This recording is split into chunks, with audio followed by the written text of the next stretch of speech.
Welcome back to your channel. आज हम लोग शुरू करने जा रहे हैं इंडस वैली सिविलाइजेशन के बारे में। जैसा कि आपको पता होगा कि इस चैनल पे हम बोले हैं कि बीपीएससी पीआरटी टीचर एग्जाम का जो जितना भी सिलेबस है हम उसको कंप्लीट कराने का पूरा कोशिश करेंगे।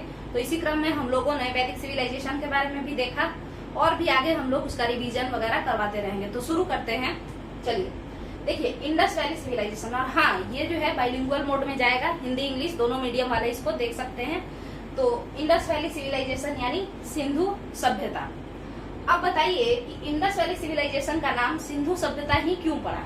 क्योंकि एक ऐसी सभ्यता, एक ऐसा समाज जिसका विकास सिंधु घाटी के क्षेत्रों, सिंधु घाटी का क्षेत्र कौन सा होगा? यानी सिंधु और उसकी सहायक नदियां इंडस एंड इट्स ट्रिब्यूटरीज, उसके अगल बगल जो भी लोग बसे ना, जो भी सभ्यता बसी, जो भी गांव बसे, सेटलमेंट बसा, हम उन सभी को एक साथ मिला करके क्या कहने लगे? इंडस वैली सिविलाइजेशन या सिंधु घाटी सभ्यता। ठीक है, अब आगे समझते हैं। बात है कि आखिर ये सभ्यता हम अचानक से कैसे जाने कि यहाँ पर कुछ था भी। तो देखिएगा, सुनिएगा ध्यान से जरा। ये मैसन नाम के एक इंसान थे। ठीक है, मैसन नाम के एक इंसान थे और वो हड़प्पा के साइड में से ही घूम फिर रहे थे। घूमते घूमते उनको ऐसा लगा कि यहाँ पे अंदर, पृथ्वी के अंदर, मतलब देखिए क्या होता है कि जब पुराना जमाना का कोई भी सामान होता है ना, तो वो धीरे धीरे धीरे धीरे गड्ढे में, गर्त में चला जाता है, नीचे चला जाता है। फिर उसके ऊपर से, जैसे कोई एक घर है और वो घर टूट गया, तो टूटने के बाद वो बहुत सालों से अगर खाली पड़ा रहेगा कोई घर, तो अब वो उसमें क्या होगा? धीरे धीरे धूलकण भरना शुरू हो जाएगा। बहुत सारा धूलकण ऐसे ही करोड़ों साल तक चलता रहेगा, तो वो पूरा का पूरा घर ढक जाएगा और उसके ऊपर पूरा एक सॉइल का लेयर बिछ जाएगा, मिट्टी का परत बिछ जाएगा। ठीक है, तो उस मिट्टी को अगर खोदा जाएगा तो नीचे क्या मिलेगा? घर मिलेगा, वही टूटा फूटा घर। ठीक है, तो सिमिलरली ऐसे ही मैसन कहते हैं कि यहाँ पे जो है हड़प्पा जो है, यहाँ पे जो मिट्टी है, इसके नीचे कुछ सामान मिलेगा, कोई सभ्यता छुपा हुआ है। ऐसा कौन कहता है? मैसन कहते हैं। तो इंडस वैली सिविलाइजेशन का मैसेज कौन दिया? मैसन ने दिया। ठीक है, अब जब ये मैसेज मिलता है कि हाँ हड़प्पा है और उसमें उसके नीचे कुछ है, मतलब कोई सभ्यता छिपा हुआ है, ऐसा जब कहता है तो मार्शल, जॉन मार्शल, ये उस समय आर्कियोलॉजिकल डिपार्टमेंट ऑफ इंडिया के क्या थे? हेड थे। तो जो हेड थे आर्कियोलॉजिकल डिपार्टमेंट ऑफ इंडिया के, जॉन मार्शल, वो सोचते हैं कि अगर मैसन सही कह रहे हैं, अगर लोग सही कह रहे हैं कि हाँ यहाँ पे कुछ छुपा हुआ है, कोई सभ्यता है, तो क्यों ना हम खुदाई करवाना शुरू करें। अब बताइए, क्या हेड खुद से जाएगा खोदने? नहीं जाएगा, क्योंकि वो तो ऑफिसर है। तो वो अपने नीचे के जो लोग हैं उन लोगों से कहेगा कि हम लोग चलते हैं, खुदाई करते हैं। अब खुदाई को इंग्लिश में क्या कहते हैं? एक्सकेवेशन। ठीक है, तो एक्सकेवेट करने चले। तो एक्सकेवेट करने के लिए किसको बुलाया गया? राय बहादुर दयाराम साहनी को बुलाया गया। गेट सटा दो। राय बहादुर दयाराम साहनी को बुलाया गया। ठीक है, राय बहादुर दयाराम साहनी किस लिए है? एक्सकेवेट करने के लिए। तो एक्सकेवेशन जब शुरू होता है तो क्या होता है उसको समझते हैं। आप लोग पढ़े होंगे एनसीईआरटी में कि ये लोग सभी लोग ग्रुप बना करके जाते हैं और पूरा का पूरा हड़प्पा में, उस समय हड़प्पा चूंकि एक गांव है मोंटगोमरी डिस्ट्रिक्ट पाकिस्तान के पंजाब में, ठीक है, समझते हैं। तो वहां जब ये लोग जाते हैं तो वो पूरा जंगल रहता है। ठीक है, और वहां पे जंगल में सियार वगैरह बोलते रहता है, ये लोग पूरा डर जाते हैं। ठीक है, और उसके बाद ये लोग जल्दी जल्दी क्या करते हैं? खुदाई शुरू करते हैं। और बोला जाता है, एक मुस्लिम इंसान के साथ ये लोग जाते हैं और बोला जाता है क्या? वो बताता है कि ऐसा कीजिएगा कि सुबह 5 बजे से काम चालू कीजिएगा और 6 बजे शाम के पहले ही चलिएगा, नहीं तो क्या होगा? यहाँ पे जानवर का अटैक हो जाएगा। तो सुनिएगा, राय बहादुर दयाराम साहनी, ये लोग सभी लोग अपना एक्सकेवेट कर रहे थे। तो ये राय बहादुर दयाराम साहनी पहला साइट, सिंधु सभ्यता का पहला साइट खोज देते हैं। अच्छा, अब आप लोग बोलेंगे कि पहला साइट मतलब क्या होता है? तो साइट हड़प्पा जो है वही सिंधु सभ्यता का पहला साइट है। तो अब आता है कि साइट क्या होता है? साइट प्लेस को कहते हैं। अगर हम ज्योग्राफी में किसी स्थान को क्या कहते हैं? कोई लोकेशन, कोई सिटी, कोई मतलब रूरल एरिया, उसको हम लोग ज्योग्राफी में केवल प्लेस कह देते हैं। मगर इतिहास में उसको साइट यानी स्रोत कहा जाता है। ठीक है, साइट मतलब भी प्लेस ही होता है। इतिहास का वह हिस्सा, इतिहास का ऐसा कोई जगह जहां से हम लोग क्या लेते हो? ऐसा कोई जगह जहां से हम लोग लेते हो कोई भी नॉलेज लेते हो, ऐसा कोई जगह जहां से हम लोगों को नॉलेज मिलता हो, किसी प्लेस से अगर हमको इतिहास के बारे में पता चलता हो, तो हम कह देते हैं कि ये उस समय का स्रोत है, उस समय का प्लेस है, उस समय का साइट है। आप लोग को समझ में आया होगा। ठीक है, तो राय बहादुर दयाराम साहनी जो है वो सबसे पहला खोजते हैं। ठीक है, पहला साइट किसका? इंडस वैली सिविलाइजेशन का, जिसे हम लोग क्या कहते हैं? हड़प्पा कहते हैं। उस शहर का नाम क्या था? या उस गांव का नाम क्या था, हड़प्पा। बट आप बताइए आज के डेट में भले ही पाकिस्तान का हड़प्पा क्या है, पिछड़ा है, बट क्या उस जमाने में इंडस वैली सिविलाइजेशन में हड़प्पा पिछड़ा हुआ था? तो नहीं था। हड़प्पा एक नगर था, ठीक है। तो हड़प्पा क्या था, नगर था। अब आगे समझते हैं। अब बात करते हैं कि राय बहादुर दयाराम साहनी का जो हड़प्पा है वो कहाँ था। तो हड़प्पा के लिए एक ट्रिक है बाबू, बाहर। देखिए बाहर, बाहर, देखिए र से रावी नदी, ठीक है, ह से हड़प्पा और बा से बाएं तट पर, यानी रावी नदी के बाएं तट पर बसा है हड़प्पा। और ये कहाँ है, मोंटगोमरी डिस्ट्रिक्ट, किसका, पंजाब का। कौन सा पंजाब, पाकिस्तान का पंजाब, ठीक है। हड़प्पा कहाँ है, पाकिस्तान में है। पाकिस्तान के कौन से राज्य में है, पंजाब राज्य में है। पंजाब के कौन से जिला में है, मोंटगोमरी जिला में है। कौन, हड़प्पा। कौन से नदी के किनारे, रावी नदी के किनारे। कौन से तट पर, रावी नदी के बाएं तट पर। चलते हैं आगे, ठीक है। इसी तरीके से हम लोग देखते हैं कि राय बहादुर दयाराम साहनी जब पहला साइट खोजते हैं तो इंडस वैली सिविलाइजेशन का नाम हड़प्पा सभ्यता के नाम से भी जाना जाने लगता है, ठीक है। और इसको हड़प्पन कल्चर भी कहने लगते हैं।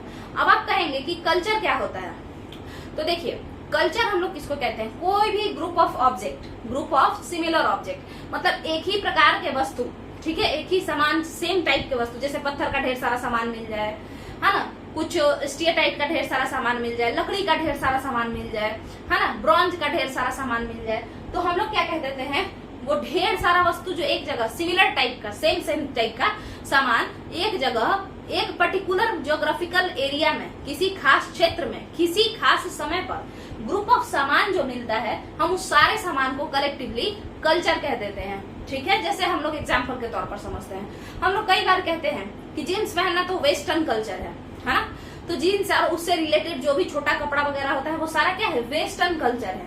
समझ में आया? तो वो सारे सामान को ही देख करके हम कहते हैं कि ये तो पश्चिमी सभ्यता का देन है, ये वेस्टर्न कल्चर है, ठीक है। अब आगे समझते हैं। तो ये हो गया आपका। अब बात करते हैं, तो अब तो एक नई सभ्यता का नींव पड़ चुका है। हम लोग जान चुके हैं कि भारत का जो ये है, जैसा कि आप जानते हैं कि सिंधु सभ्यता, मेसोपोटामिया की सभ्यता, सुमेरिया की सभ्यता, इन सबों से बहुत पुरानी थी, है ना। तो अब इस तरीके से हम लोग ऐसा कह सकते हैं कि ये जो बात है, ये जो हड़प्पा सभ्यता है, ये बहुत पुराना था, यानी कि इंडिया का जो ये नींव है, यानी कि सभ्यता जो है, ये सबसे पुराना सभ्यता है अभी तक के खोज में जो भी पता चला है, उस हिसाब से इंडस वैली सिविलाइजेशन सबसे पुराना है। अब बात करते हैं टाइम पीरियड के बारे में। तो आखिर इसका टाइम पीरियड कितना है, तो देखिएगा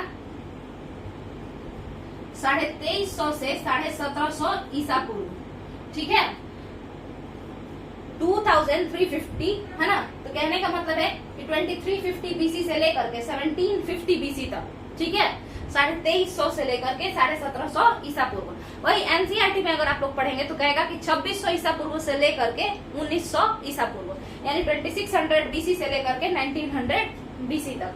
चलिए, अब टाइम पीरियड भी हो गया। अब इसके बाद अगर हम बात करते हैं कि इंट्रोडक्शन के बाद हड़प्पन कल्चर को भी, यानी हड़प्पा के सभ्यता को या इंडस वैली सिविलाइजेशन को 3 भागों में बांटा गया। एक तो प्री हड़प्पा, एक मैच्योर हड़प्पा और एक लेट हड़प्पा, ठीक है।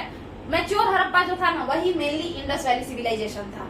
उससे पहले हड़प्पा राज्य, तो हड़प्पा जगह जो था वहाँ पे सिंधु सभ्यता नहीं था, वहाँ पे कोई और सभ्यता थी। सिंधु सभ्यता उस समय उतनी विकसित हुई नहीं थी, ठीक है।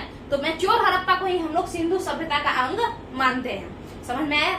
जैसे एग्जाम्पल के तौर पर समझिए, पहले पेशावर था या अभी जस्ट हुआ है? नहीं, पहले भी पेशावर था, पहले भी दिल्ली था, बट पहले वो ब्रिटिश इंडिया में और अखंड भारत में आता था। बट अभी जो पेशावर है वो पाकिस्तान में आएगा, दिल्ली अभी कहाँ आएगा, इंडिया में आएगा। तो पहले के जमाना में भी हम लोग क्या कह सकते हैं, दिल्ली तो पहले भी था, गालिब के समय भी दिल्ली था, बट अभी भी है ना। तो यानी कि बस अंतर इतना हो गया है कि पहले वो इंडियन कल्चर में था, पहले वो कैसा कल्चर में था, इंडियन पूरा, मतलब पूरा ये, मतलब पूरे के पूरे इंटीग्रल इंडिया में, जो कि एक पूरा अखंड भारत था, ठीक है। मगर अब एक पूरा अकेले, जो अभी जो ये टूट गया जो भारत है ना, जिसमें पाकिस्तान अलग हो गया, डिवाइडेड इंडिया, उसमें है। समझ में आ गया होगा। तो हड़प्पा तो हमेशा से था, हड़प्पा हमेशा से था। तो जो प्री हड़प्पन कल्चर उसको कहा जा रहा है, जब वो सिंधु सभ्यता का पार्ट नहीं था। और जब हड़प्पा मॉडर्न हो गया, यानी नगरीय सभ्यता बन गया, उस समय तो वो सिंधु सभ्यता का पार्ट था। मैच्योर हड़प्पन फेज में ही हड़प्पा सिंधु सभ्यता का पार्ट था। आगे समझते हैं ब्रॉन्ज एज। देखिए टाइम पीरियड हम बता दिए हैं, राय बहादुर दयाराम साहनी से हम मिल चुके हैं, मार्शल और मैसन से भी मिल लिए हैं। हड़प्पन कल्चर को यानी सिंधु सभ्यता को दो नाम से जानते हैं। एक तो हम बताएं हड़प्पन कल्चर, दूसरा हम बताएं कि सिंधु घाटी सभ्यता ही क्यों कहते हैं, क्योंकि सिंधु तथा उसकी सहायक नदियों, है ना, यानी कि इंडस एंड इट्स ट्रिब्यूटरीज के अगल बगल ही जो है इस सभ्यता का विकास हुआ है। ठीक है, ब्रॉन्ज एज के बारे में समझते हैं। कांस्य युग इसको क्यों कहा जाता है, तो सुनिएगा। हड़प्पा सभ्यता ब्रॉन्ज एज सभ्यता है, मतलब ये है कि जो आपका ये सभ्यता है हड़प्पा सभ्यता, ये इसमें सबसे ज्यादा जिस औजार का प्रयोग हुआ है, जिस मेटल का प्रयोग हुआ है, मेटल ये नहीं है, ब्रॉन्ज जो होता है वो कॉपर और टीन एक मेटल है, इन दोनों को मिला देंगे तो एक मिश्र धातु या एलॉय बन जाता है, तो ब्रॉन्ज एक एलॉय है। ठीक है, और हड़प्पा सभ्यता में सबसे ज्यादा जिस चीज का प्रयोग होता था, जिस चीज का सबसे ज्यादा यूज होता था, वो ब्रॉन्ज का होता था, है ना। टूल्स बनाने के लिए, मूर्ति बनाने के लिए, किसी भी चीज के लिए ब्रॉन्ज का ये लोग बहुत ज्यादा यूज करते थे, इसीलिए हड़प्पा सभ्यता को ब्रॉन्ज एज भी कहा गया। इसके अलावा प्रोटो हिस्टोरिक पीरियड का है ये, ऐसा भी कहते हैं कि प्रोटो हिस्टोरिक पीरियड का है हड़प्पा सभ्यता। प्रोटो हिस्टोरिक क्या होता है, सुनिएगा। प्रोटो हिस्टोरिक का मतलब होता है कि प्राक ऐतिहासिक काल, मतलब वह काल, इतिहास का वह काल, द पीरियड ऑफ हिस्ट्री, है ना, जिसमें रिटेन सोर्स तो है, मतलब लिखित साक्ष्य तो हैं, परंतु पढ़े नहीं जा सके हैं, मतलब डेसिफर अभी तक नहीं हुए हैं। ठीक है, इतिहास का वह काल जिसमें लिखित साक्ष्य तो है मगर उसको अभी तक पढ़ा नहीं जा सका है। इसी को अगर इंग्लिश में देखें, हाँ, तो the period of history where written source is available but it cannot be deciphered, अभी तक इसका डेसिफरमेंट नहीं हुआ है। अब आगे चलते हैं, तो इसीलिए हमें ये जो एज है हड़प्पन पीरियड, इसको हम लोग क्या कह देते हैं, प्रोटो हिस्टोरिक पीरियड। आगे समझते हैं। अब एक बात बताइए कि ये जो हड़प्पन स्क्रिप्ट आप लोग देखे होंगे, हड़प्पन स्क्रिप्ट के बारे में, यानी हड़प्पई लिपि, ये सबसे पुरानी लिपि है, अभी तक खोजा गया। ऐसा नहीं है बाबू कि आगे कोई और सभ्यता नहीं होगा। अब जैसे जब हम लोग हड़प्पा के बारे में नहीं जानते थे तो हम ये कहते थे कि मेसोपोटामिया की सभ्यता ही सबसे बड़ी सभ्यता है, जबकि क्या ये ऐसा हुआ? नहीं।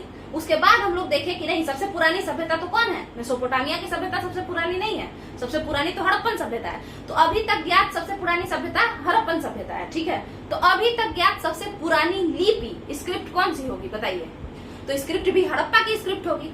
तो वही हड़प्पा के स्क्रिप्ट को हम लोग हड़प्पई स्क्रिप्ट, हड़प्पई लिपि या हड़प्पन स्क्रिप्ट कहते हैं। तो देखिए ये स्क्रिप्ट कैसा था, वैसे तो हम लोग इसको कल्चर में देखेंगे, कल्चर के बारे में यहाँ देख लीजिए। वैसे तो इस स्क्रिप्ट के बारे में हम लोग कल्चर में पढ़ेंगे कि आखिर कौन सा स्क्रिप्ट था। तो आपको हम बता देते हैं, क्योंकि यहाँ पे बात निकल ही गया है, कि स्क्रिप्ट जो इसका था ये हड़प्पन स्क्रिप्ट के नाम से जाना जाता था। और ये दाएं से बाएं ओर, एक बार पहला लाइन दाएं से बाएं ओर और दूसरा लाइन बाएं से दाएं ओर लिखा जाता था। ठीक है, आगे समझते हैं। और एक इसका क्या है, ये जो दाएं से बाएं और बाएं से दाएं जाना, ये जो है ना, इसे हम लोग बोस्ट्रोफिडेन इफेक्ट कहते हैं। ठीक है, अब इसका हिंदी हमको नहीं पता है कि बोस्ट्रोफिडेन इफेक्ट को क्या कहते हैं, और इसका मतलब यही होता है कि पहला लाइन दाएं से बाएं लिखा जाएगा और दूसरा लाइन बाएं से दाएं लिखा जाएगा। ठीक है, और स्क्रिप्ट जो थी इनकी ये पिक्टोग्राफिक थी। एक सेकेंड, स्क्रिप्ट जो थी इनकी पिक्टोग्राफिक थी। पिक्टोग्राफिक मतलब भाव चित्रात्मक। तो लिखने की शैली कैसी थी बाबू, दाएं से बाएं। ठीक है, अपने दाएं हाथ से बाएं हाथ तक चले जाए, यानी उर्दू की तरह लिखते थे पहला लाइन, और दूसरा लाइन हिंदी की तरह लिखते थे। और ये जो इफेक्ट होता है इसको हम लोग बोस्ट्रोफिडेन इफेक्ट कहते हैं। अब बात करते हैं कि आखिर स्क्रिप्ट पिक्टोग्राफिक क्या होता है, मतलब भाव चित्रात्मक, मतलब लिखावट के साथ साथ चित्र भी बनाए जाते थे। ठीक है, मतलब चित्रों से अपने भाव को प्रकट करते थे। ठीक है, तो इस तरीके की इनकी लिपि थी। आपको पता होगा कि लिपि और भाषा क्या होता है। जैसे सुनिएगा, हिंदी एक भाषा है, मगर उसी को अगर हम लिखना चाहें तो दो तरीके से लिख सकते हैं। एक देवनागरी लिपि में, यानी ऐसे, ठीक है, और एक यही चीज, जैसे मान के चलिए देवनागरी लिपि में ऐसे लिखेंगे, और रोमन लिपि में भी हम हिंदी लिख सकते हैं। देखिए लिख सकते हैं। तो लिपि जो है वो दूसरी चीज है, भाषा को लिखने का तरीका लिपि होता है। ठीक है, तो जो हड़प्पन स्क्रिप्ट था, हड़प्पा में जो भाषा बोली जाती थी उसकी लिपि कैसी थी, पिक्टोग्राफिक थी, यानी भाव चित्रात्मक थी। और चूंकि वो दाएं से बाएं और बाएं से दाएं चलती थी, इसीलिए उसका इफेक्ट कैसा था, बोस्ट्रोफिडेन था। हालांकि ये जो स्क्रिप्ट वाला टॉपिक है, लिपि वाला टॉपिक है, ये कल्चर में पढ़ना होता है, बट चूंकि यहाँ आ गया था तो हम समझा दिए। आगे समझते हैं। तो प्रोटो हिस्टोरिक हो गया। अब बात करेंगे एक्सटेंट। एक्सटेंट मतलब क्या होता है, आखिर हड़प्पन सभ्यता का आकार कैसा था, आखिर हड़प्पन सभ्यता जो था वो मतलब उसका चौहद्दी क्या था। तो सबसे पहला बात जो इसमें आता है वो ये आता है कि ये त्रिभुजाकार था, ठीक है। ये कैसा था, हड़प्पन सभ्यता का जो आकार था वो त्रिभुजाकार था, सॉरी ट्रायंगुलर था, ठीक है। अब आगे समझते हैं कि आखिर ये त्रिभुजाकार इसका जो एक्सटेंट है वो कैसा था, चौहद्दी क्या थी इसकी, तो देखते हैं। तो सबसे पहले बात करेंगे हम लोग उत्तर में। तो उत्तर में क्या है, मांदा। उत्तर में एक जगह है, उसको अच्छा बताइए फिर से कि जगह को ज्योग्राफी में क्या कहते हैं, प्लेस, लोकेशन, और वही हिस्ट्री में क्या कहते हैं, साइट, ठीक है। आगे समझते हैं। तो जो उत्तरी साइट है, उत्तरी पूरा स्थल है, मतलब पुराना प्लेस, ठीक है। पूरा स्थल मतलब पुराना प्लेस। आगे समझते हैं। तो जो उत्तरी पूरा स्थल है या जो नॉर्दर्न साइट है, सबसे ज्यादा नॉर्दर्न साइट, वो कौन है, मांदा। मांदा कहाँ है, मांदा जगह का नाम है बाबू। मांदा कहाँ है, जम्मू कश्मीर में, ठीक है।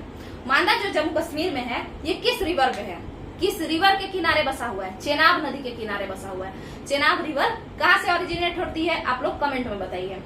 आगे समझते हैं, मांदा हो गया।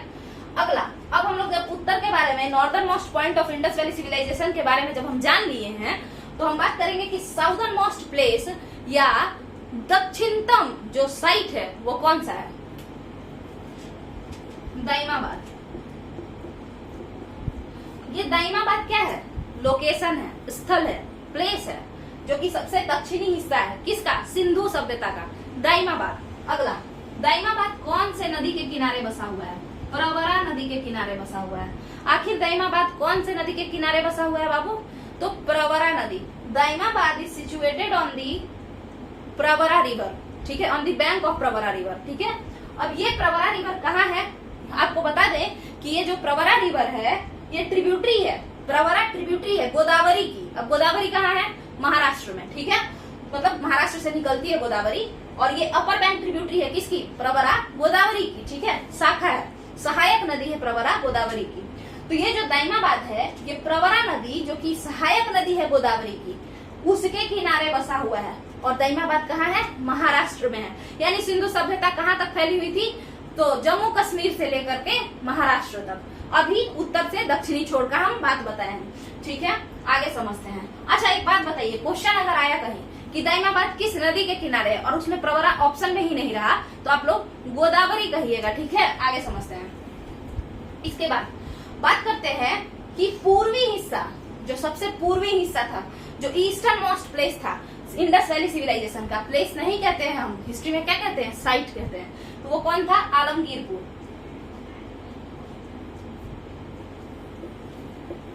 आलमगीरपुर कहाँ है, यूपी, ठीक है। आलमगीरपुर उत्तर प्रदेश में मेरठ के नजदीक एक छोटा सा गांव है, जो कि हिंडौन नदी के किनारे है। कौन सा नदी के किनारे है, हिंडौन नदी या हिंडन नदी के किनारे है, ठीक है। ये सब क्वेश्चन आता है। अब बात कर लेते हैं यहाँ, है ना। तो सूतकांगेडोर यानी पश्चिमतम बिंदु, है ना, यानी कि वेस्टर्न मोस्ट पॉइंट कौन सा है, या western most site Indus valley civilisation का कौन सा है, तो इसका नाम है सूतकांगेडोर, ठीक है। सूतकांगेडोर कहाँ है, दस्क नदी पे, दस्क नदी के किनारे बसा है एक शहर कह लीजिए, हालांकि ये पोर्ट था। सूतकांगेडोर हड़प्पा सभ्यता का एक बंदरगाह था, ठीक है। लोथल और सूतकांगेडोर ये सब सुरकोतदा थी। आगे समझते हैं, देखिए यहाँ पे, तो सूतकांगेडोर जो है ये क्या है, ये है दस्क नदी के किनारे। इलाका कौन सा, बलूचिस्तान। बलूचिस्तान कहाँ है, तो पाकिस्तान जाइएगा, पाकिस्तान का एक स्टेट है सिंध, ठीक है।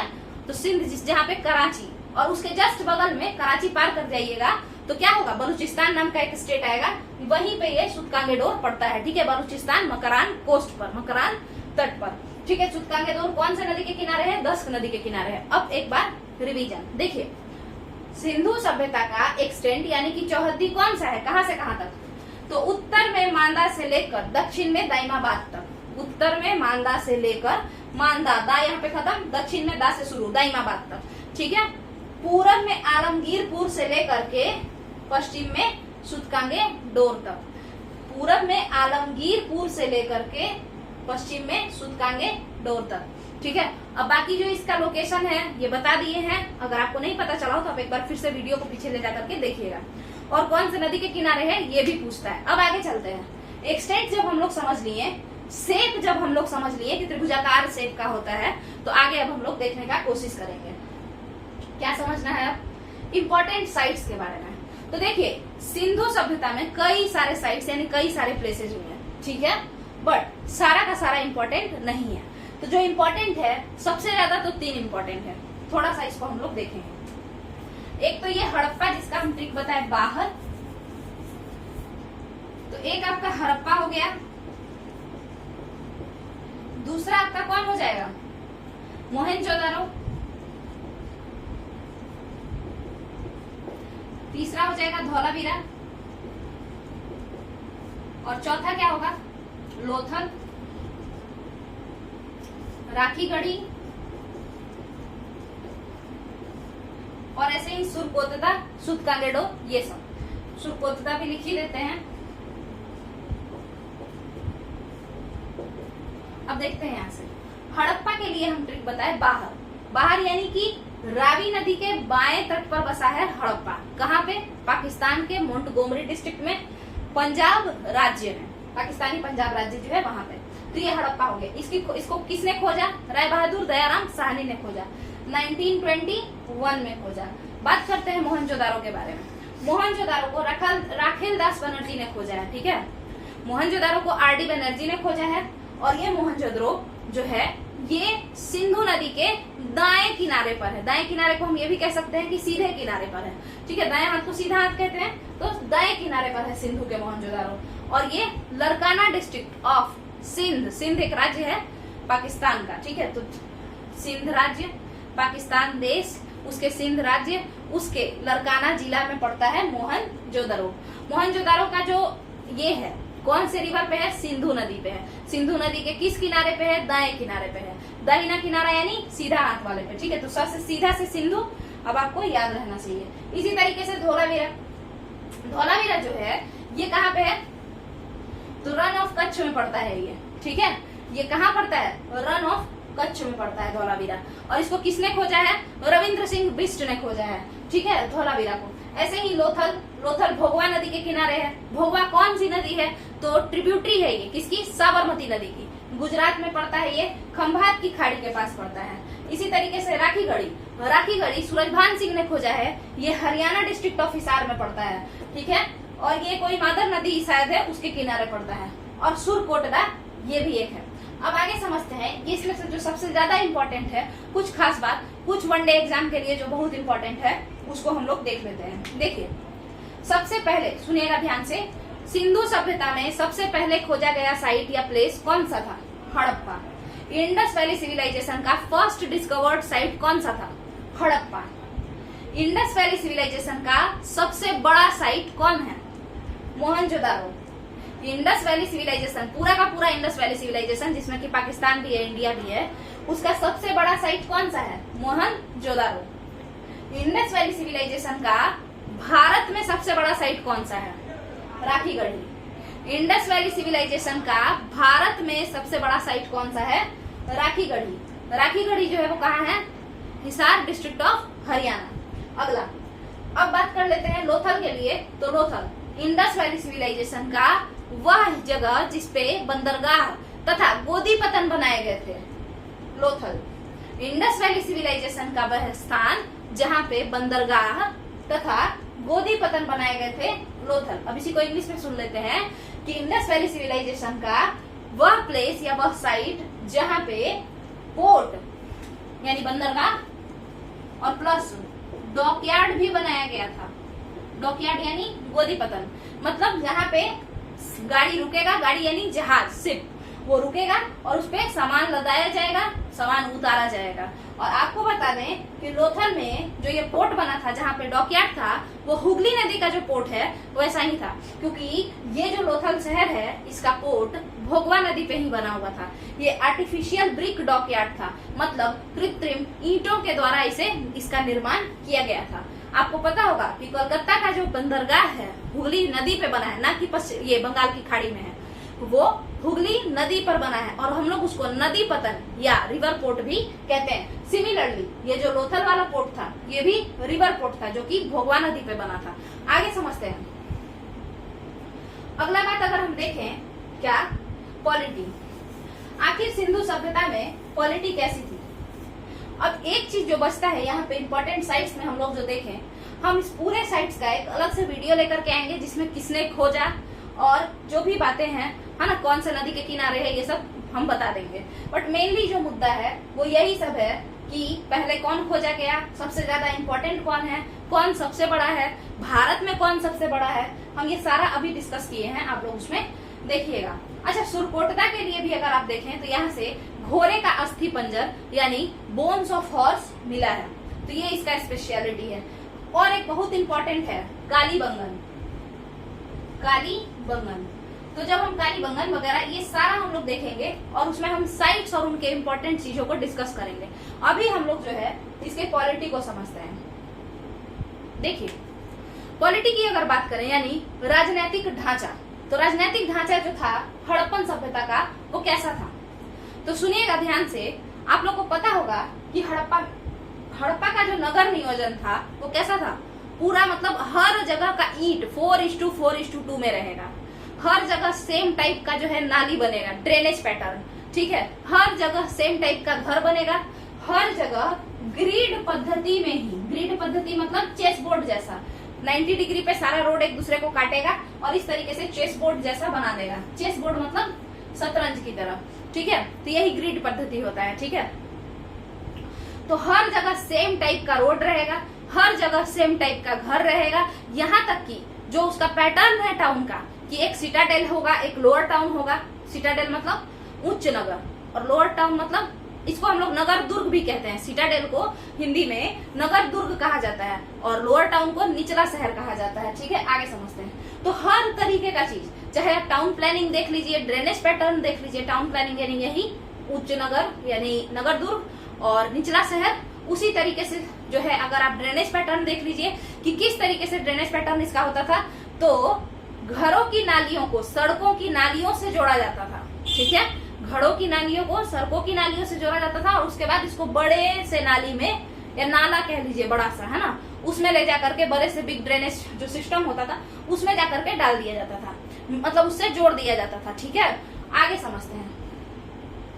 तो जो भी चीजें होती थी बहुत ही पैटर्न से होती थी, ठीक है, मतलब एकदम एग्जैक्ट पैटर्न फॉलो होता था। सिमिलर पैटर्न से पूरा का पूरा हड़प्पा सभ्यता का जो नगर है उसको बसाया जाता था।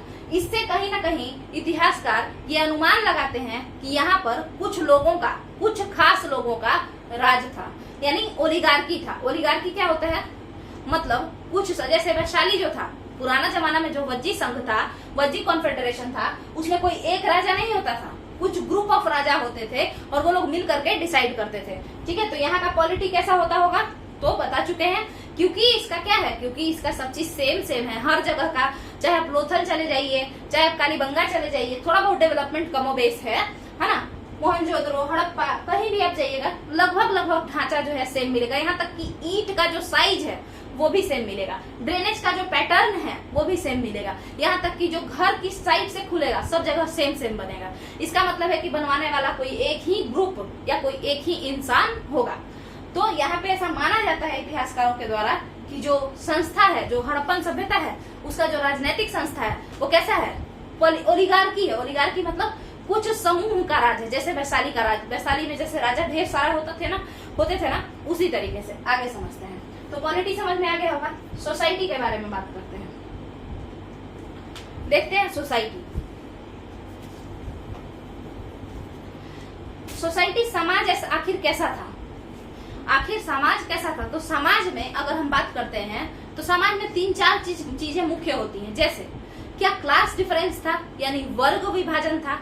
तो कहा जाता है इतिहासकारों के द्वारा कि वर्ग विभाजन उतना ज्यादा नहीं था, ठीक है, वर्ग विभाजन उतना ज्यादा नहीं था, ठीक है, क्योंकि सारा चीज तो आप देख रहे हैं कि सबका घर सेम बनेगा, सेम का ईट यूज होगा। यानी ज्यादातर कैसा था, जैसे रशिया में पहले कैसे होता था, सब काम सरकार ही करवाएगा, ठीक है। आगे समझते हैं।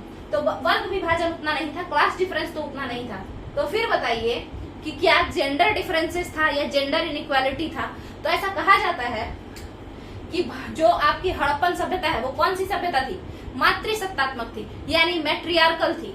ठीक है, ऐसा क्यों कहा जाता है कि ये मैट्रियार्कल सोसाइटी था? तो सुनिएगा, आप जितना भी देखेंगे ज्यादातर जो मूर्ति बनाई गई है, ज्यादातर जितने भी फिगरीन्स मिले हैं वो फीमेल के फिगरीन्स हैं। ठीक है,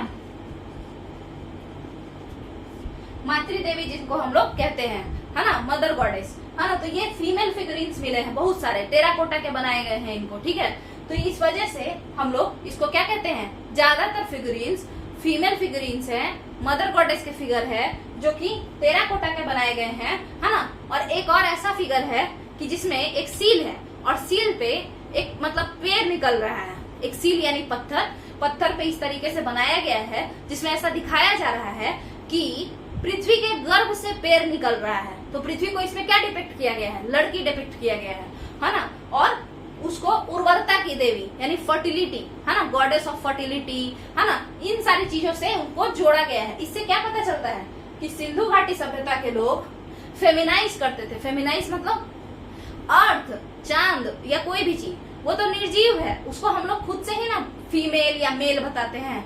समझ में आया होगा? तो आगे समझते हैं। तो फेमिनाइज करना उसी को मतलब इसका स्त्रीकरण करते थे। जैसे कि अगर एक पेड़ निकलते हुए दिखाया गया तो उनको हम लोगों ने मातृदेवी का नाम दिया। तो आगे समझते हैं। तो ये जो सोसाइटी था, इन सारी चीजों से ये पता चलता है, क्योंकि यहाँ पे बहुत सारा फिगर है, मूर्ति है, किसका, स्त्री का मूर्ति है। ठीक है, यहाँ तक कि आप डांसिंग गर्ल ब्रॉन्ज एज मतलब जो कांस्य की मूर्ति है, नर्तकी का, है ना, उसको भी देखेंगे तो बहुत सारा लड़कियों का फिगर होने के वजह से, है ना, मृद मूर्तियां मतलब मिट्टी की मूर्तियां होने के वजह से, कांस्य की मूर्तियां होने के वजह से हम ऐसा मानते हैं कि जो हड़प्पन सभ्यता था वो कैसा सभ्यता था, मातृसत्तात्मक था। बट इस पे भी दो क्वेश्चंस लगते हैं, क्योंकि कोई भी उस जमाने में रहता नहीं था। हम लोग उस जमाने के नहीं, हम लोग बस अनुमान लगाते हैं। तो इतिहासकार अनुमान लगाते हैं, हिस्टोरियंस बस अंदाजा लगाते हैं। तो एक बात आप लोग जान लीजिए कि जो ऋग्वैदिक सभ्यता था वहां पे पर्दा प्रथा नहीं था। ठीक है, ऋग्वैदिक सभ्यता में पर्दा प्रथा नहीं था। इसके बावजूद कि वो एक पितृसत्तात्मक यानी कि पैट्रियार्कल सोसाइटी था, उसके बावजूद भी ऋग्वैदिक सभ्यता में, वैदिक काल में, अपर वैदिक पीरियड में, ऋग्वैदिक पीरियड में पर्दा प्रथा नहीं था। जबकि सिंधु सभ्यता ये होने का दावा करती है कि वो कैसी सभ्यता है, मातृसत्तात्मक है, यानी मैट्रियार्कल सोसाइटी है। उसके बावजूद भी इतिहासकार क्या दावा करते हैं कि सिंधु सभ्यता एक मैट्रियार्कल सोसाइटी है, उसके बावजूद भी पर्दा प्रथा जैसा घिनौना चीज यहाँ पे अवेलेबल था, वैश्यावृत्ति भी इसमें अवेलेबल था।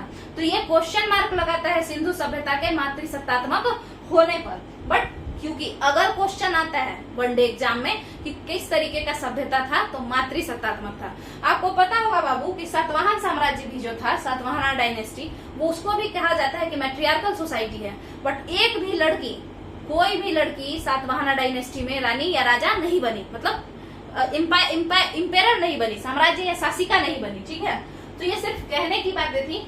और यहाँ पे भी ये दोनों जो चीज है, पर्दा प्रथा और वैश्यावृत्ति, है ना, ये दोनों चीजें इस बात को क्वेश्चन मार्क लगा देती है कि क्या सही में मैट्रियार्कल सोसाइटी था इंडस वैली सिविलाइजेशन, या बस कहने सुनने के लिए था। आगे समझते हैं।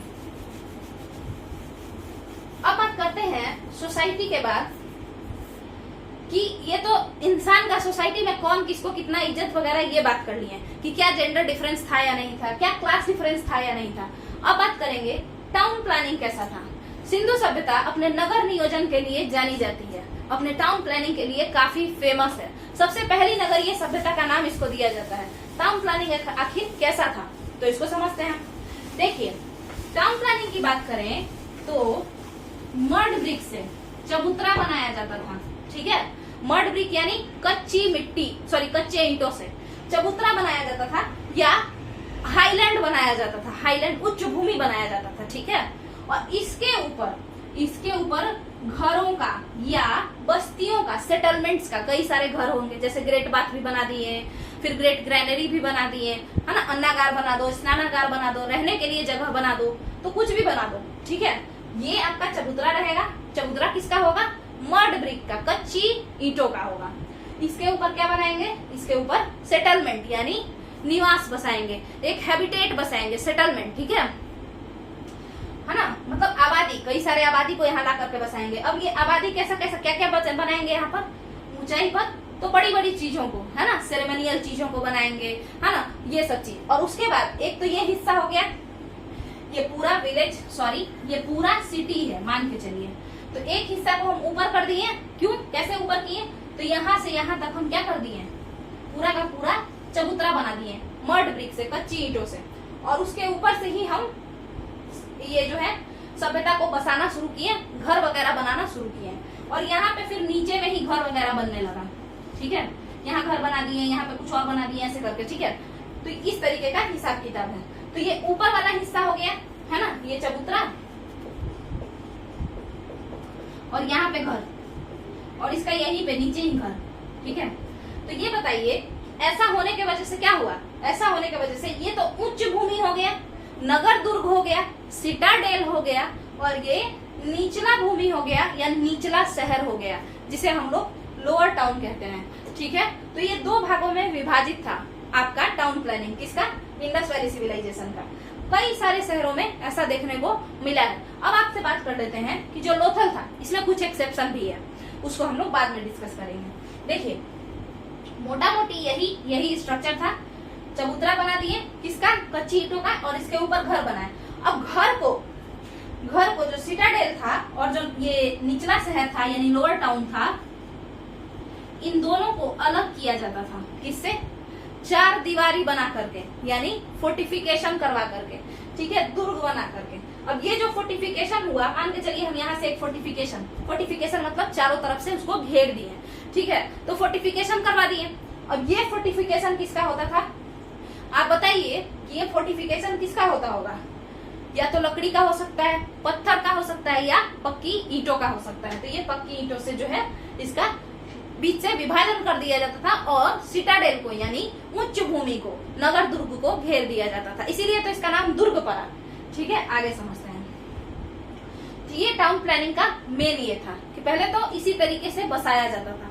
सेक्टोरियल प्लानिंग किए जाते थे। ये सेक्टोरियल प्लानिंग क्या होते हैं, या सेक्टर प्लान, तो आप लोग सुने होंगे रेलवे में बोलते हैं, रेलवे के इस सेक्टर में, रेलवे में अगर कोई रहा होगा मतलब, तो उनको पता होगा कि ये वाले सेक्टर में हम रहते हैं, वो वाले सेक्टर में हम रहते हैं, ठीक है। तो उसी तरीके से मतलब कई तरीके के लोग एक साथ रहते थे लोअर टाउन में, यहाँ नहीं, लोअर टाउन में जितने भी आर्टिशंस होते थे एक साथ रहते थे, एक सेक्टर में आपको हर तरीके का लोग मिल जाता था। उसी तरीके से नगर का नियोजन किया गया था, वैसे ही नगरों को बसाया गया था, हर तरीके का। जैसे आपको अगर मोची चाहिए, वो लोअर टाउन में एक घर मोची का भी दिया जाएगा, एक घर कॉबलर का हो जाएगा, एक घर बार्बर का हो जाएगा, एक घर जो उसका हो जाएगा जो मूर्ति बनाता है, एक घर किसका हो जाएगा जो ऑर्नामेंट्स बनाता है। ऐसे करके सेक्टोरियल प्लानिंग किया गया था, तो काफी दिमाग लगा करके इन नगरों को बसाया गया था, ठीक है। अब आगे बढ़ते हैं और समझते हैं कि आखिर इस टाउन प्लानिंग में घर कैसे होते थे। ये तो इस तरीके से हमने समाज को बसाया, एक उचला शहर यानी सिटाडेल, नगर दुर्ग, और एक निचला शहर यानी लोअर टाउन। लोअर टाउन में ज्यादातर मजदूर वर्ग के लोग रहते थे, जो नॉर्मल लोग होते हैं, आम आदमी। सिटाडेल में ऐसा माना जाता है कि यहाँ पे बड़े लोग यानी एलिट क्लास रहता था, ठीक है, समाज का एलिट क्लास। अब आगे समझते हैं ये जो घर है आखिर ये कैसा होता था, घर कैसा होता था, इस पे बात करना है। तो देखिए घर जो होता था, सिंधु सभ्यता का जो घर होता था वो पक्की ईंटों का बना होता था, और ये 2-2 माले का बना होता था, ठीक है, ऐसा होता था। और यहाँ तक कि लोअर टाउन में भी आपको 2-2 माले का घर देखने को मिलेगा, बड़ा बड़ा घर देखने को मिलेगा। अब घर किस तरीके का होता था इसको समझते हैं। तो देखिए हाउस जो होता था बाबू, वो पक्की ईंटों का तो बना होता था। जरूरी नहीं है कि सारे जगह का हाउस पक्की ईंटों का ही बना हो। आप जब लोथल जाएंगे तो आपको लोथल में दिखेगा कि वहाँ के जो हाउस थे, वहाँ का जो रोड था वो तो पक्की ईंटों का बना हुआ था, ठीक है, मगर वहाँ का जो हाउस था ना वो कच्ची ईंटों का बना हुआ था। हर जगह का जरूरी नहीं है, बट मोहनजोदड़ो, हड़प्पा जैसे एडवांस्ड जो सिटी थे वहाँ पर पक्की ईंटों का ही घर बनता था। अब घरों को किस तरीके से बनाया गया था इसको समझते हैं। मान लीजिए ये घर है, ठीक है। अब इस घर में क्या होता था, यहाँ से रोड जा रहा है, यहाँ से रोड जा रहा है, ठीक है। तो इधर घरों का देखिए, इन लोगों को प्राइवेसी इतना ज्यादा, अपना निजी जो ये होता है ना, निजता का ख्याल रखते थे ये लोग, प्राइवेसी का ख्याल रखते थे। इसमें इन्होंने क्या किया कि यहाँ पे घर का जो दरवाजा होता था आज की तरह रोड के ओर नहीं खुलता था, पीछे की ओर खुलता था। इधर से दरवाजा इधर रहेगा, ठीक है। रोड अगर इधर है तो दरवाजा किधर रहेगा, इधर रहेगा, और इधर से इंसान आएगा जाएगा, ठीक है। ये लोग इतना ज्यादा अपने प्राइवेसी का ख्याल रखते थे कि ये अपने ग्राउंड फ्लोर पर, ये अपने ग्राउंड फ्लोर पर विंडोज भी नहीं लगाते थे। निचला तल्ला पर जो रोड से नजदीक था वहां पे खिड़की होता ही नहीं था। ऊपर में हो सकता है, नहीं भी हो सकता है, बट निचले तल्ले पे ये लोग कभी भी खिड़की नहीं लगाते थे, ठीक है। आगे समझते हैं। क्या इनका घर जो होता था खिड़की होता था? नहीं होता था। घरों के दरवाजे किस ओर खुलते थे? रोड के तरफ खुलते थे, सड़कों के तरफ खुलते थे, या सड़कों के तरफ नहीं खुल करके पीछे की ओर खुलते थे, तो पीछे की ओर खुलते थे। आप अगर देखें तो इन लोगों का घर जो होता था वो कैसा होता था? कोर्टयार्ड बेस्ड होता था। कोर्टयार्ड बेस्ड कैसा होता है? आंगन होता था। घरों में आंगन का निर्माण किया जाता था और आंगन के चारों ओर कमरे होते थे, ठीक है। आप पुराने जमाने का अगर घर देखेंगे तो उसमें भी इसी तरीके का देखने को मिलता है। आखिर ये आंगन क्यों बनाया जाता था? खाना वाना बनाने के लिए, ठीक है। खाना वगैरह बनाने के लिए गर्मी में कोई घर में खाना नहीं बना सकता है ना, जलने का खतरा है ना, या फिर गर्मी से ही कुछ और दिक्कत है, बहुत सारा दिक्कत है। क्या हो जाएगा? सफोकेशन हो जाएगा। अगर मतलब बहुत ज्यादा उसमें कार्बन डाइऑक्साइड या जलावन के जलने की वजह से सफोकेशन होने लगेगा, तो इसीलिए ये लोग आंगन में खाना बनाया करते थे। और जो घर होता था वो कोर्टयार्ड बेस्ड होता था, यानी आंगन वाला घर होता था। बंद नहीं होता था, आंगन छोड़ा जाता था। भले ही 2-2 तल्ले का होता था, बट आंगन छोड़ा जाता था। आगे समझते हैं। ये जो आंगन है, सुनिएगा, ये अपने प्राइवेसी का ख्याल रखते थे। कोई भी ऐसा घर नहीं था जहां से आंगन सीधे सीधे दिखता था। मतलब ऐसा नहीं हो सकता है कि कोई राही, कोई ट्रेवलर जा रहा हो और वो घर के तरफ देखे तो उसको डायरेक्ट आंगन दिख जाए। उस तरीके का ये लोग नहीं बनाते थे घरों को। अपना अंदर का जो चीज है वो बाहरी इंसान नहीं देख सकता था। तब आप लोग बोलेंगे कि मैम यहाँ पे तो ये पीछे था, मतलब पीछे की ओर रोड का जो है, रोड के पीछे की ओर तो गेट ही खुलता है ना, पिछले दरवाजा टाइप का, तो फिर कैसे कोई देख पाएगा? तो सारे जगह पीछे से दरवाजा नहीं खुलता था। लोथल एक ऐसा शहर है जो व्यापारिक केंद्र था, यानी कैसा था? बिजनेस सेंटर था, ठीक है। तो वहां पे लोथल के लोग घरों के दरवाजे पीछे की ओर ना खोल करके आगे की ओर खोलते थे। मगर आगे की ओर खोलने के बावजूद भी ये अपने घरों को ऐसा बनाते थे, कवर कर देते थे एक तरीके से, ताकि जो कोई अगर रास्ते से जा रहा है और इनके घर की ओर देखे तो ये वो इंसान जो ट्रेवलर है, जो यात्री है, वो इनके आंगन तक ना देख पाए, ठीक है, आंगन तक ना देख पाए। ऐसा क्यों होता था बताइएगा? क्योंकि अभी जस्ट हम बताए हैं कि सिंधु सभ्यता में पर्दा प्रथा चलता था, यानी लड़कियां वहां पे खाना बनाती होंगी तो वहां पे क्या था? पर्दा प्रथा था। तो लोगों को ये नहीं पसंद था कि जो बाहर, यानी कि जो अंदर लोग बैठे हुए हैं उनको कोई रोड पे जाता हुआ इंसान सीधे सीधे देखे। आगे से इसी वजह से ये लोग खिड़की तक नहीं बनवाए। आगे समझते हैं। आंगन होता था, आंगन बेस्ड घर होता था, कोर्टयार्ड बेस्ड घर होता था। चारों तरफ कमरे होते थे, ठीक है, चारों तरफ कमरे होते थे और पीछे की ओर गेट खुलता था। और खिड़कियां नीचे वाले पर तो होती ही नहीं थी, ऊपर पे होती भी थी, ज्यादातर नहीं ही होती थी। आगे समझते हैं। इसके बाद इन लोगों का एक अलग से बाथरूम होता था।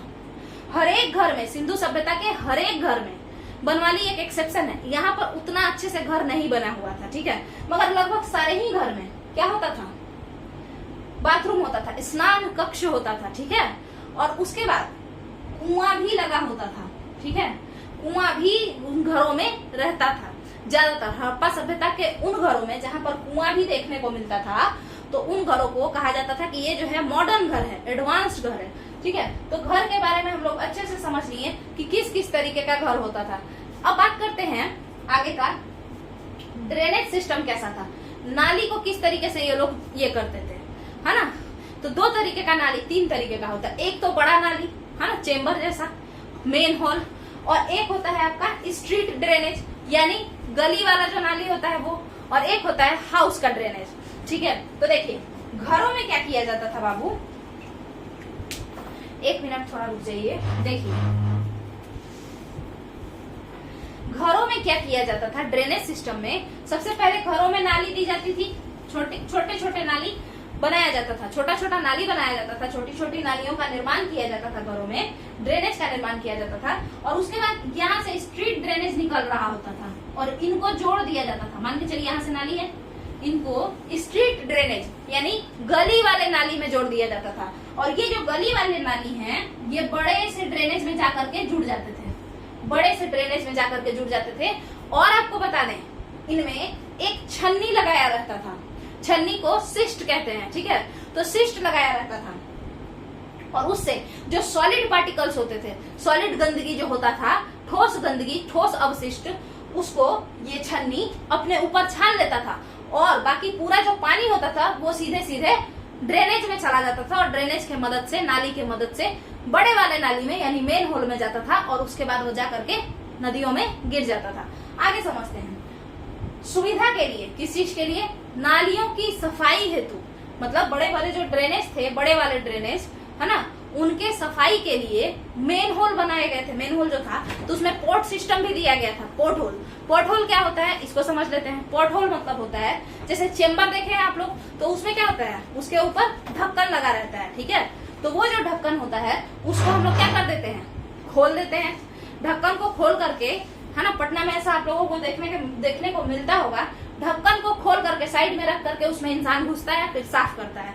तो जो बड़े बड़े ड्रेनेज होल होते थे उन लोगों को वैसे बनाया गया था, उसके ऊपर ढक्कन भी लगाया जाता था, बीच बीच से होल बनाए हुए थे ताकि इंसान अंदर घुस सके और सफाई कर सके। आखिर इतना सारा बात कि नली होता था, नाली होता था, ऐसा होता था, वैसा होता था, हम कैसे जानते हैं? तो इसका कारण यही है कि हम लोगों ने क्या पाया, यानी इतिहासकारों ने, हिस्टोरियंस ने क्या पाया कि जो ये ड्रेनेज है ना, इसके अगल बगल कचरे का ढेर मिला है, डबरिस मिला है। किस चीज का? वेस्ट मटेरियल का।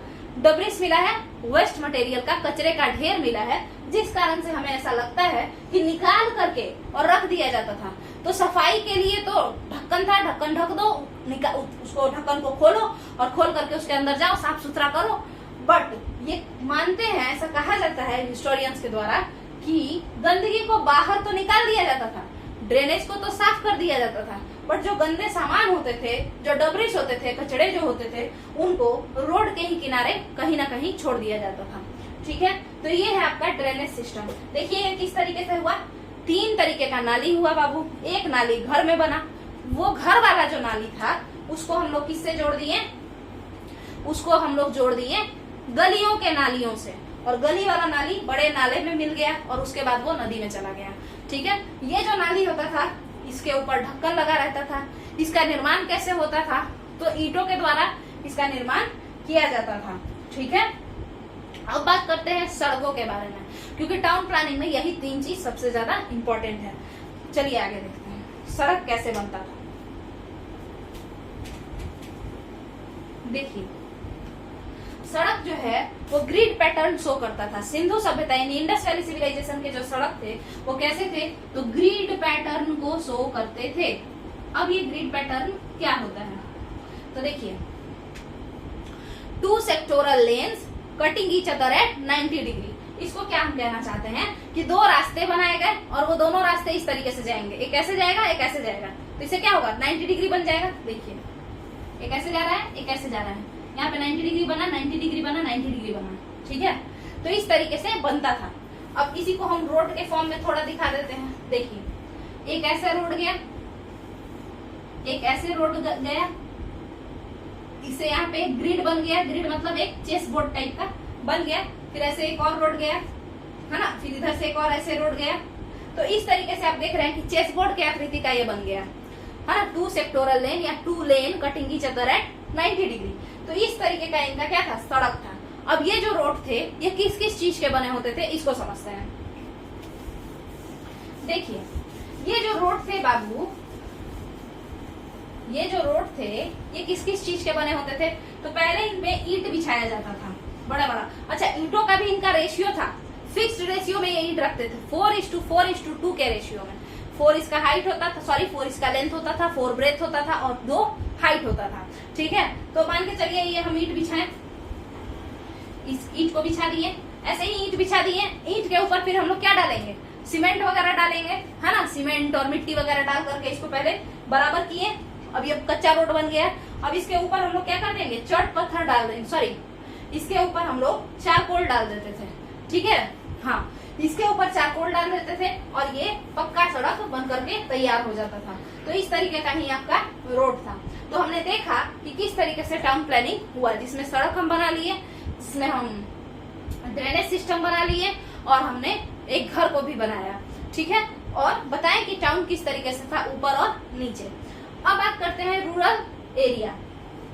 देखिए अर्बन एरिया में तो ये सब था ही, रूरल एरिया में भी इन सारी चीजों को देखने को मिलता है, जैसे ग्रिड पैटर्न देखने को मिलता है, सड़क मिलता है, बट हाँ जो मकान वगैरह था वो कहीं ना कहीं कच्चा मकान देखने को मिलता है रूरल एरिया में, ठीक है, मकान कच्चा मिलता है। ड्रेनेज सिस्टम अच्छे से डेवलप नहीं दिखता है, जैसे बनवाली में भी ड्रेनेज सिस्टम अच्छा नहीं है, नालीकरण जो है वो अच्छे से नहीं है, कालीबंगन में तो नालीकरण है ही नहीं, ठीक है।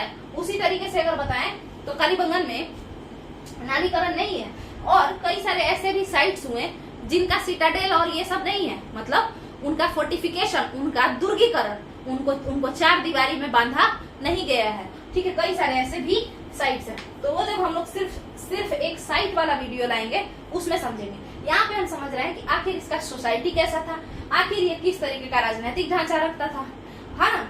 अच्छा, इसके जो शासक होते थे उनको कहा जाता है, इसके जो रूलर्स होते थे उनको कहा जाता है कि ये कैसे थे, मर्चेंट क्लास थे, वणिक वर्ग थे। मर्चेंट क्या होते हैं, तो जो व्यापारी होते हैं ना, जो घूम घूम करके व्यापार करते हैं, हम उन्हें मर्चेंट कहते हैं। आगे समझते हैं। तो रिलीजन कैसा था, है ना, रिलीजन कैसा था बताइएगा, रिलीजन कैसा था। तो देखते हैं रिलीजन में हमने देखा कि क्या क्या मिला है। मदर गॉडेस का फिगर मिला है, टेराकोटा पे मदर गॉडेस का फिगर मिला है ना, terracotta figurines of mother goddess.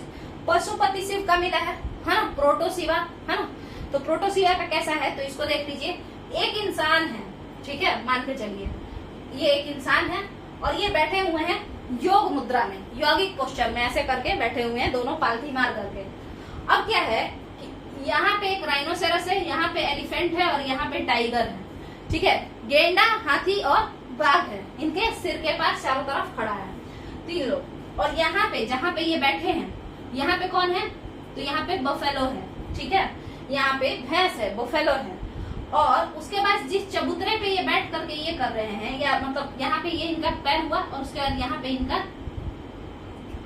ये बना देते हैं, देखिए ये इनका जो पैर है ना, यहाँ पे इस तरीके से मोड़े हुए हैं और मोड़ करके पैर नीचे की ओर लटकाए हुए हैं, ठीक है।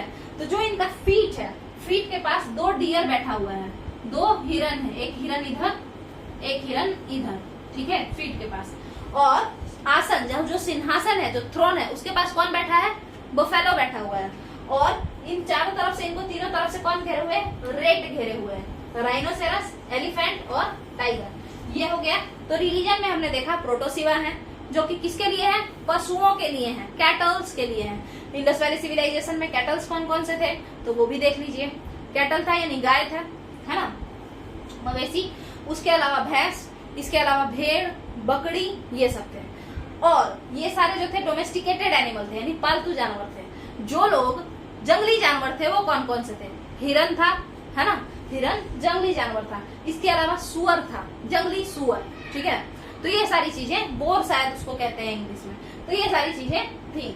अब ये हो गया, एक तो ये भगवान हुए, उसके अलावा कई सारे पत्थर के कोनिकल, कोन शेप के जो है पत्थर मिले हैं, पत्थर के स्टीएटाइट पत्थर के मिले हैं, लैपिस लजुली के मिले हैं, कई सारे मिले हैं। तो इस वजह से इसको क्या कहेंगे, इसको क्या कहते हैं, इसको हिस्टोरियंस कहते हैं कि ये लिंग है, शिवलिंग, ठीक है। तो एक तो ये पूजा हो गया, एक ये भगवान हो गया पशुपति, है ना। इसके अलावा और क्या हुआ, मातृ देवी का जो मिला है एक पत्थर से जो मदर अर्थ के, मतलब एक पत्थर है जिसपे क्या बना हुआ है कि पृथ्वी से क्या निकल रहा है, एक पेड़ का उत्पत्ति हो रहा है, ठीक है। तो वो हो गया मदर गॉडेस। उसके अलावा एक आपका जो है पूरा टेराकोटा फिगर है, ऐसे करके क्राउन जैसा वो पहनी हुई है, तो उनको भी मदर गॉडेस कहते हैं। तो ये सारी चीजें हैं। इन सारी चीजों को देख करके ये पता चलता है कि इंडस वैली सिविलाइजेशन के लोग क्या करते थे, इंडस वैली सिविलाइजेशन के लोग कौन से धर्म का पालन करते थे, तो इंडस वैली सिविलाइजेशन के लोग नेचर की पूजा किया करते थे। और कहीं ना कहीं जो भी ये सब आप देख रहे हैं, जो भी ये सब आप भगवान का नाम सुन रहे हैं, ये सब हिंदुइज्म से रिलेटेड लोग हैं, ठीक है।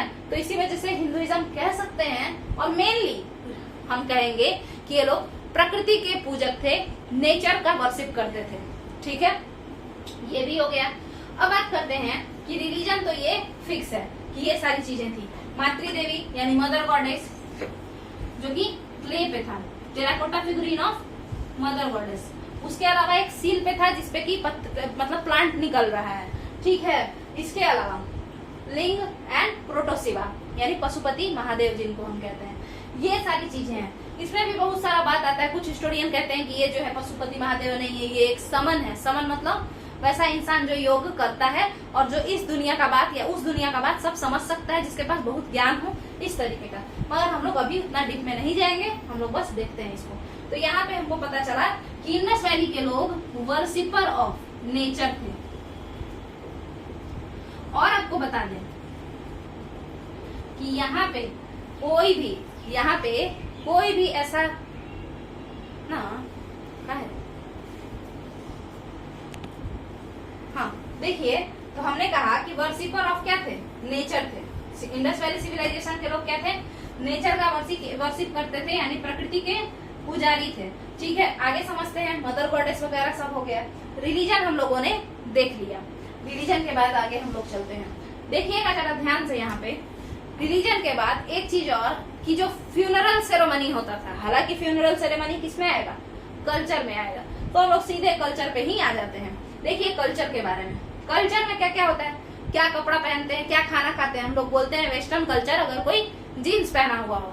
अगर कोई पिज्जा खाता हो कहेंगे कि ये वेस्टर्न कल्चर है, हम लोग तो दाल चावल ही खाते हैं। तो कल्चर में यही सब आता है, रोटी कैसा है, कपड़ा कैसा है, रहन सहन कैसा है, देख लेते हैं। तो देखिए मकान कैसा होता था ये तो हम बता दिए हैं, तो हम मकान को यानी हाउस को मिटा देते हैं। बचा रोटी, तो ये लोग क्या क्या खाते थे, व्हीट खाते थे, बार्ली खाते थे, है ना। इसके अलावा राइस का साक्ष्य मिला है लोथल से, पहला साक्ष्य जो राइस का मिला है वो लोथल से मिला है। इसके अलावा रंगपुर से भी देखने को मिलता है, ठीक है। आगे समझते हैं, तो रोटी में राइस, व्हीट, सबसे ज्यादा व्हीट, बार्ली, उसके अलावा मस्टर्ड, लेंटिल्स, है ना। लेंटिल्स मतलब क्या होता है, दाल, ठीक है।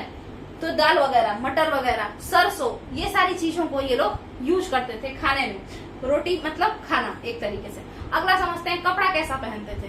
तो आपको पता होगा कि कॉटन के क्या मिले हैं, कॉटन मिला है हम लोगों को, ठीक है, कॉटन सीड्स वगैरह, जिससे हमको पता चलता है कि यहाँ पे सूती वस्त्र होता था। उसके अलावा ये ऊनी वस्त्रों का भी प्रयोग करते थे। ऊनी वस्त्र एवं सूती वस्त्र दोनों ही वस्त्रों का प्रयोग सिंधु सभ्यता के लोग करते थे। इसके अलावा आपको एक स्पिंडल होल्ड मिला है, फियॉन्स का बना हुआ है वो। स्पिंडल होल्ड मतलब तकलियां, जिससे कि चरखा जो बुनाई होता है ना, मतलब धागा जो सीधा किया जाता है जिससे फैब्रिक बनाया जाता है कॉटन को, है ना। तो वो चीज है, मतलब क्लॉथ जिससे बनाया जाता है वो भी मिला है। इसका फियॉन्स नाम का एक एलिमेंट है, एक सब ऑब्जेक्ट है। फियॉन्स नाम का एक ऑब्जेक्ट है, एक मिश्र धातु कह सकते हैं उसको, मान लीजिए, है ना। वो बालू और ये सब फेंट करके बनाया जाता है, उसी से एक खिलौना बनाया गया है। और वो क्या है, वो खिलौना किसका है, किस चीज का है, तो तकलियों का खिलौना है। तो उसको देख के हमको ये पता चलता है कि यानी कि सिंधु सभ्यता के लोग स्पिंडल होल्ड से, यानी जिससे कि कॉटन का कपड़ा बनाया जाता है, उस वाले इंस्ट्रूमेंट से, उस वाले यंत्र से परिचित थे, ठीक है। आगे समझते हैं, तो कपड़ा दोनों हो गया। खेल की बात करते हैं कि आखिर ये क्या क्या खेलते थे। तो देखिए ये लोग जो थे टाइम पास करने के लिए 2-4 खेल खेलते थे, हम उसको समझेंगे। एक तो ये लोग पासा खेलते थे, पासा यानी जुआ, चेस एक तरीके से समझ लीजिए, ऐसे जो महाभारत में जो शकुनी फेंक फेंक के खेलते हैं वो वाला, ठीक है। तो पासा खेलते थे। इसके अलावा और क्या खेलते थे, तो इसके अलावा मछली पकड़ना ये सब इन लोगों का हॉबी था, मतलब पसंद आता था इन लोगों को, टाइम पास के लिए खेलते थे। पशु पक्षियों को आपस में लड़ाते थे, पोलो खेलते थे, पोलो यानी चौपर खेलते थे, ठीक है। पासा खेलते थे, चौपर खेलते थे, और पशु पक्षियों को आपस में लड़ाते थे, मछली पकड़ते थे, यही सारी चीजों को करते थे। आगे समझते हैं कि पेय पदार्थ यानी बेवरेजेस क्या था, ये लोग क्या ड्रिंक के लिए क्या लेते थे। तो सुनिएगा, मीठा में ये लोग शहद चाटा करते थे, मीठा के लिए ये लोग शहद चाटा करते थे। और पेय पदार्थ चाहे कोई भी सिविलाइजेशन हो, वहां पे आप लोगों को एल्कोहल बेवरेजेस जरूर मिलेगा, ठीक है। एल्कोहलिक बेवरेजेस जरूर देखने को मिलेगा, यानी जो मद्य पदार्थ होते हैं वो जरूर देखने को मिलेंगे। जैसे ये लोग भी सोमरस पिया करते थे। और ये हम कैसे कह सकते हैं, तो यहाँ पे एक खास तरीके का पॉटरी, एक खास तरीके का घड़ा बनाया गया है। हम उस पॉटरी, उस सुराही, वो मतलब उसमें क्या है, सुराख है, ठीक है। तो सुराख वाला घड़ा है, वो छेद है उसमें, परफोरेटेड पॉटरी उसको कहते हैं, जिससे कि ये लोग क्या करते थे, जो गुड़गुड़ करके पिया जाता है वो वाला था ये, ठीक है। परफोरेटेड पॉटरी से हम लोग सोमरस को पीते थे, मतलब सिंधु सभ्यता के लोग। तो ये लोग पीने का सामान बता दिए, खेल बता दिए, कपड़ा कौन सा यूज करते थे, और रोटी यानी खाना किस तरीके का खाते थे ये भी बता दिए। इस तरीके से जो कल्चर है वो खत्म होता है। अब बात करते हैं स्क्रिप्ट का। तो स्क्रिप्ट हम पहले ही वीडियो में, मतलब आगे यही इसी वीडियो में समझा चुके हैं थोड़ा पहले ही। तो स्क्रिप्ट भी खत्म हो गया। इसके अलावा और ऐसा कुछ खास बात बचा नहीं है। आप लोगों को इसके अलावा क्या करना चाहिए, वैसे तो हम एक चीज जो मेन बचा है कि अलग अलग साइट्स में क्या क्या देखने को मिले। जैसे लोथल में जो है युग्म समाधियां देखने को मिली हैं, है ना, डबल ब्यूरियल देखने को मिला है ना। तो इससे सती प्रथा का होने का अनुमान लगाया जाता है। तो वो सब हम एक साथ कंप्लीट करवाएंगे, पूरे साइट्स का जो इम्पोर्टेंट कुछ अलग अलग बात है, ठीक है, उन सबों को हम लोग एक साथ देखेंगे। बाकी आप लोगों को क्या करना है, क्राउन्स, मतलब क्राउन वाला जो बुक है या लूसेंट, एनसीईआरटी, ये सब भी पढ़ना है। और अब अगर आप लोग इसको देखने के बाद अगर क्राउन या लूसेंट या एनसीईआरटी पढ़ते हैं तो आपको इसमें कोई भी प्रॉब्लम, इसको समझने में कोई प्रॉब्लम नहीं आएगा कि आखिर ड्रेनेज पैटर्न कैसा था, आखिर टाउन प्लानिंग कैसा था, सिटाडेल किसको कहते हैं। तो इस तरीके से आप लोग समझ लेंगे। तो अब आज के लिए इतना ही काफी है। तो चलिए, थैंक यू।